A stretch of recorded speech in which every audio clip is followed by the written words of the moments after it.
Escallonia stumps. Backbuds really well on old wood. It'll backbud all the way in here. Look, you can see it doing it. So what I don't want is any of this long lanky stuff, so I'm going to come right in and cut right down.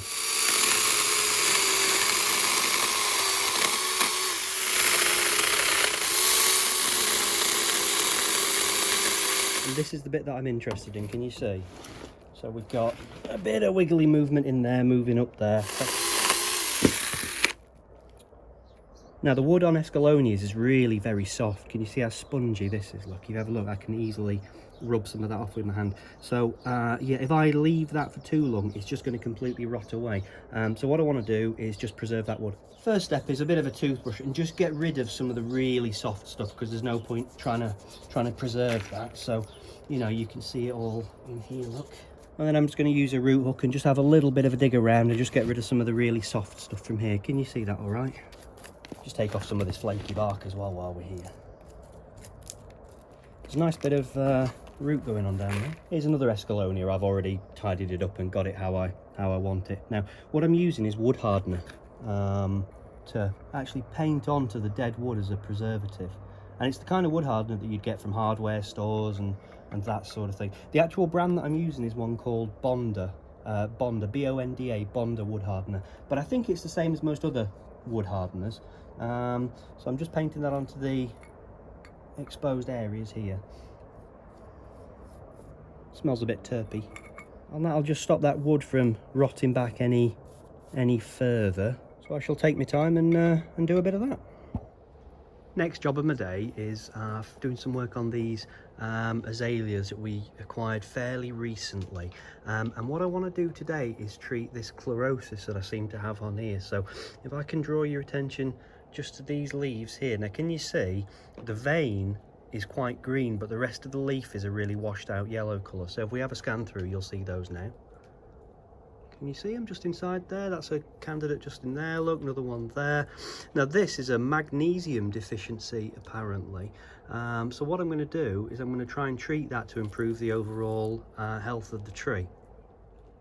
Oh, by the way, the magnesium deficiency stops the tree from being able to absorb other nutrients, notably nitrogen, but I think also phosphorus and potassium as well. So we can feed this tree all we really want, you know, but what we're not giving it is enough magnesium, so it can't actually take in the other nutrients that it needs, and so therefore we get this washed out colour in the leaves here. What I've got here is Epsom salt, which is magnesium sulphate. So I'm going to put some of that in here, and then I'm going to put that into the watering can with some water. So I know this is a 10-litre watering can. I probably want about 4 tablespoons of magnesium sulphate there. So that's in there.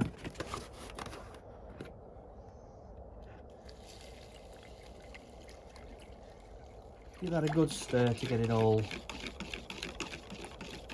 mixed in. Count that into my watering can.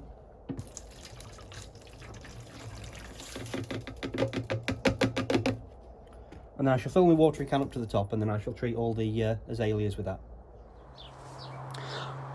And then just water on. So water down here. Apparently it also absorbs it through the leaves as well, so we can use it as a foliar treatment as well. So just on there, bit on there. I can't claim prior knowledge of this tip. To be fair, I picked it up from Kay at the South Yorkshire Bonsai Society. I only picked it up a few days ago, so I won't try and pass it off as some ancient knowledge that I've got. So thanks for that, Kay. That's really great to know. And hopefully we can fix these azaleas up. Another of today's jobs is just some very, very light pruning on these little part-trained Chinese junipers that we've got here. These little runners that are starting to work their way up, you know, what's going to happen is that's going to carry on extending all that way. All the energy is going to go into there. We don't want that. What we're trying to cultivate is this stuff down here, and hopefully some stuff further in as well.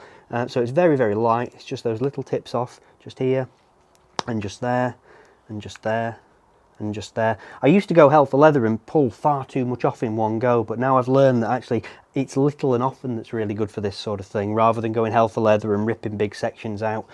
So yeah, just working my way around, and again and again, just balancing the energy and sending the energy down into the rest of the foliage rather than just sending the big long runners out. This has got a really long runner on it here, and it won't be possible for me to just finger pinch it out because it's got away from itself a little bit. So what I'll do in this case then is get some scissors and come in here, and I can start to prune in a bit further. So you can see where it's woody here, and I probably just want to come where you see how it's still green here, but it's lignified to wood there. So I'm probably going to nip out just about that point there. So if it's too coarse to do with your hands, then it's okay to come in with the scissors at that stage there. Actually, you know, we were just looking at that juniper a minute ago, and I was just talking about the pinching of the foliage. But I'm just looking at it at the moment. I don't know how I feel about it, to be fair. I mean, it's got this pretty nice bit of trunk thing going on here. You know, you can see we're clearly heading for like a semi-cascade thing. But I don't really like all this kind of length on this side over here. Do you see what I mean? I don't even think it's a bonsai really, or if it's ever really going to be one. I just think it's too big and there's too much of it, you know. So thoughts turn into whether I want to change it round now. I keep looking at this section coming up here as a new trunk, and just getting rid of all this stuff over here, doing a nice sort of gin running down here. Do you see what I mean? But I can't quite make my mind up whether I'm going to do it or not, so I guess I'll have a think about it now and see if I am indeed going to do it.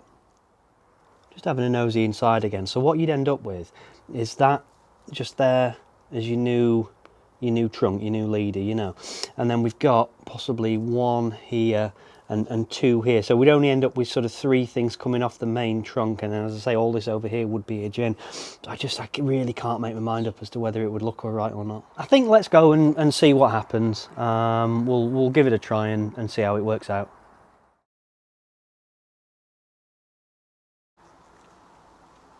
Right, I've done my gin, which I don't mind actually, to be fair. Let that dry out and do all the other stuff that you do with it, paint it and lime sulphate and stuff. So yeah, down to what we've got left to work with. So as I say, just recapping, you've got 1 and 2 and 3 coming off the main trunk there. So let's do a bit of something with that and we'll see what we can do. Now, can you see? So we've got 1 going that way, 1 going that way, and we've got this middle one here. So I'm going to nip out the central one. Here we go, here we go. Done. I don't think we need this little bit here, so I'll probably get rid of that as well. So there we go. Right, thin that bit out, and then we'll try and spin it round a little bit. This is all too much up here, so I won't be able to wire any of this with all this stuff on here. Can you see it, Linda? So all I want to do is make it so that I can get some wires in here, and at the moment there's just too much. So I'll just clean a few of these bits out.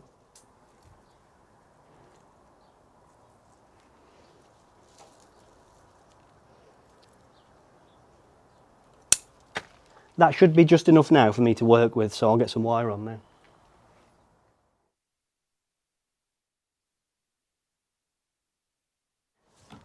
Vet wrap, in case you're wondering. So we've got branches coming out in multiple directions. It's going to take time, obviously, for the branches to grow and mature, but I think we've set it up in a reasonable way. Last job of the day, I think, is a trim back and a partial defoliation of this Chinese crab apple. Partial defoliation just being the removal of the larger leaves and the leaving of the smaller leaves.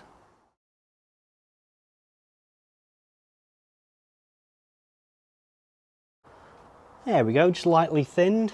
A few little branches taken out, just trying to get those gaps open just a touch more. Big leaves gone. So yeah, job done.